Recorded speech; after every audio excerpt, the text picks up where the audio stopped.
Hi again, everyone. You've had your stand-up and your waving thing. I'm conscious it's late Friday. You all want to go home probably, or go to the bar at least. So my job right now is to send you on your way with some further thoughts in your mind, putting it very simply. I want to illustrate some points that, in my opinion, and I hope you agree, reinforce everything everyone has talked about today. And we've heard some amazing things today. I wasn't here yesterday. I heard a lot about yesterday. I've witnessed some things today that are encapsulated in all the things I'm going to be talking about over the next probably 15 minutes max. You may find it amusing to know when I tell you that this phrase is stuck on my office wall. Because if you think about this, this is the barrier to you doing things that matter. A lot of fear. But if you think about the words that are, if you will, a key element of a fictional character in a movie that was made 35 years ago, yet has endured in its storytelling, you have a phrase, try not, do or do not, there is no try. Think about that. Think about how you respond to challenges yourself sometimes. Then think about the realities of what many of us are confronting in our professional lives, and specifically in relation to the things that we're focused on right now, which is related to social media, related to change in the organization. Understand that landscape. So recognize this is disruptive stuff in many organizations. Think about, it's not about Facebook or about Twitter. It's about people. Think about what you need to do to recognize and enable change in your organization. Think about risks to you, to your organization, to your colleagues, to your workplace, to your customers. Think about all of those things. Think about what difference can you make to this and where you are in that big picture that all of these things tend to represent.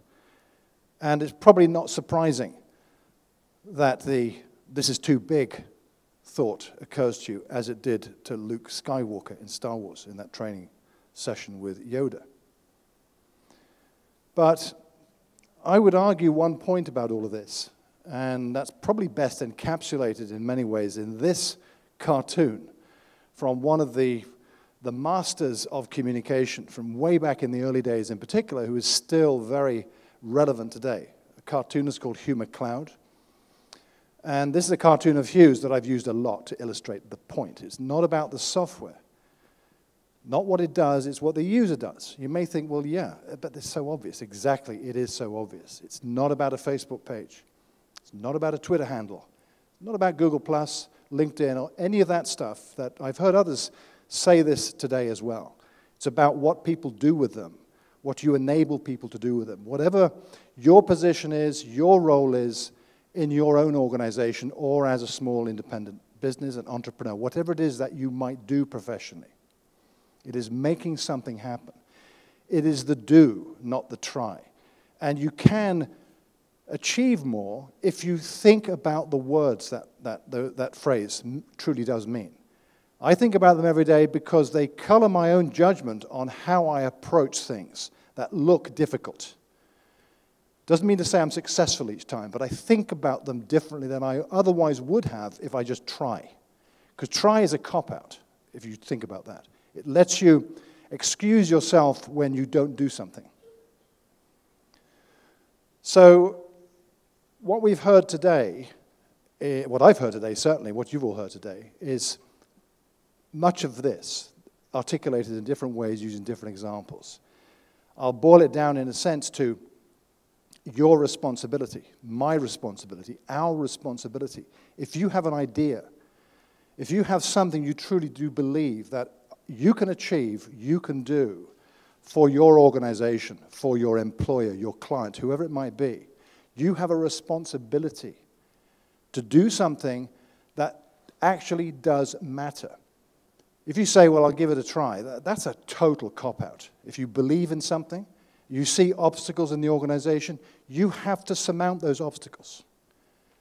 I confront this myself. We all do in different ways. We deal with them in different ways. And I'm not suggesting for a second, because I'm talking about this, therefore I'm the expert in it. I make mistakes like we all do.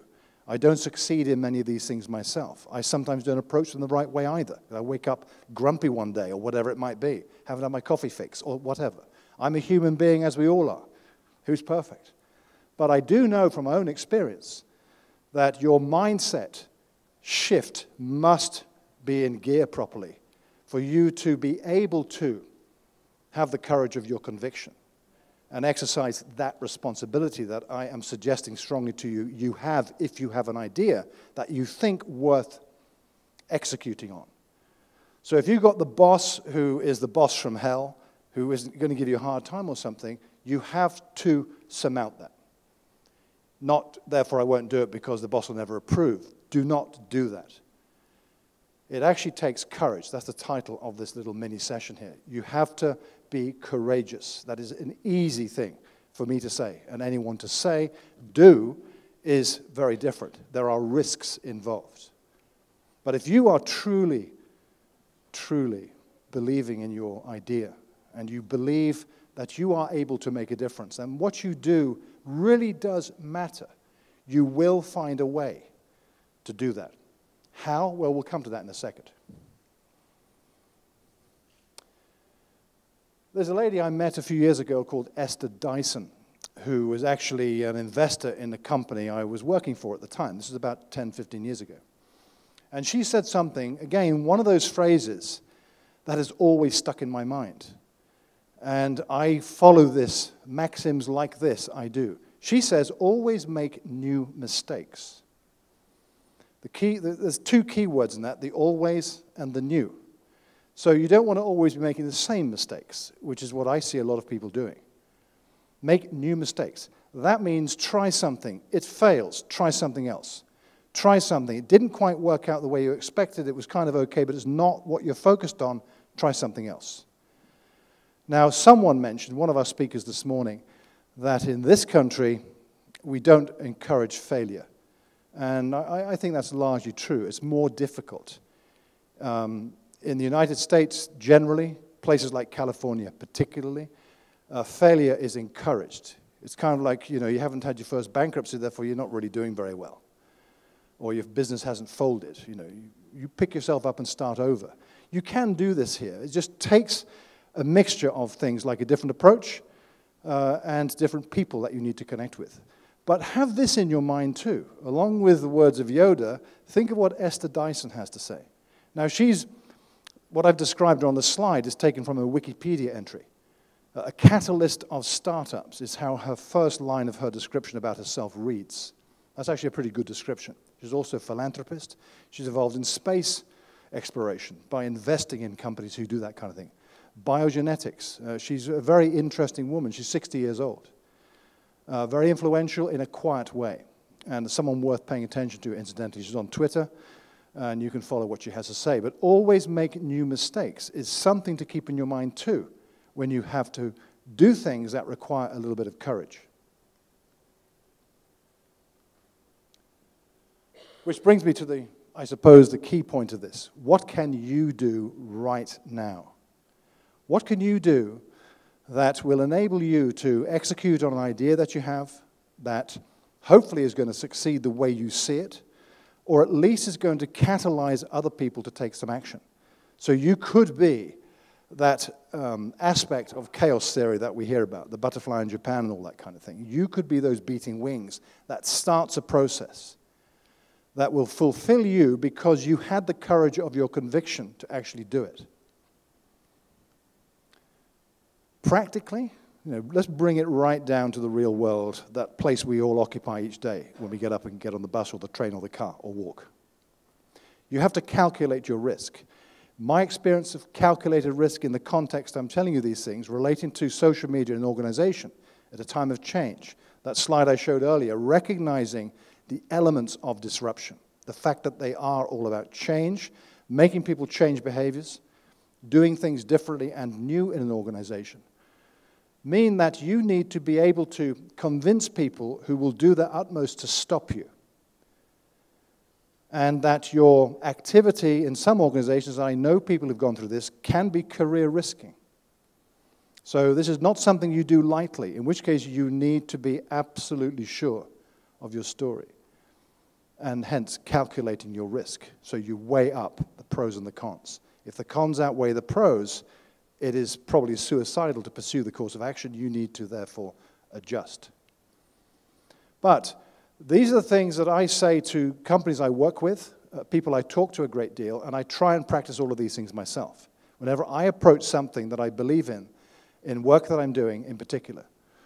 So the first thing you need to do is recognize and understand the change that is going on in our societies in particular that influence people's behaviors and that have an impact on your immediate landscape, the things that you're involved with. Because everything we are doing ourselves in relation to social media, in relation to enabling people to use new tools and channels to connect and communicate with each other, require change in other people. This is still largely early adopter time. Everyone may have heard of Twitter, but the last statistic I read was only 10 million people in the UK use it, out of 60 million in the population. Okay, you could probably discount a big number of those being like under 10 or whatever it might be. The point, though, is that I know more people, phenomenally more people, who don't use any of these things than do.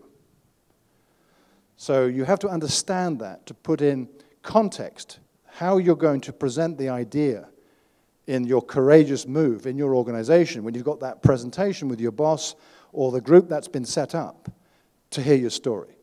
It might have been reluctantly agreed. Okay, fine, so come on, you've got 10 minutes to tell us what this thing's about. And there's your moment. But you need to prepare yourself. This is crucial in my opinion and in my experience. I see so many people in organizations who run up against the buffers, not because the idea is silly or simply is not doable, it's their preparation is totally lacking. So you need to recognize and understand change first and foremost, those three things in particular. You should take the lead to eliminate this lovely acronym FUD, fear, uncertainty, and doubt, which is prevalent in organizations with anything to do with change. People see it as a threat to their position, to their authority, to their control. Recognize it. Do not fight it. You have to try and persuade people to change their views. So one way to do that is before you take your big idea, is you gauge people's views. You solicit opinion. You let people know about your big idea. That's risky too. You will have enemies. One of our speakers talked about that today. If you don't have anyone, I think it was Peter Shankman, wasn't it? If no one hates you, you're not doing anything worthwhile. That is risk as well, your personal risk. And you need to be sure of yourself. Not necessarily totally sure, but sure enough that you're willing to take the risk, hence part of your calculated risk. You need to know who your advocates and your detractors are. And that is all to do with building your own alliances in your organization and elsewhere to help you execute on your idea. I don't know many people, frankly, particularly in big organizations, who have ever been able to take through an idea on their own. That's not how it works. And that applies to everything I've heard today about building networks, building communities. Anton talked about this, in fact, just now. So that's why it's fresh in my mind, that you have to do this because it helps you. You will get alliances. You might even get someone to help you adjust your plan with some different thinking. So you need to know who your advocates are, who will support you, as well as those who will try and block you. And there will be those, particularly in big companies. And above all, you need to listen. That may sound, well, you do that. No, I mean really listen. When you solicit people's opinions, listen to the feedback you get. I mean, deeply listen and understand what people are telling you.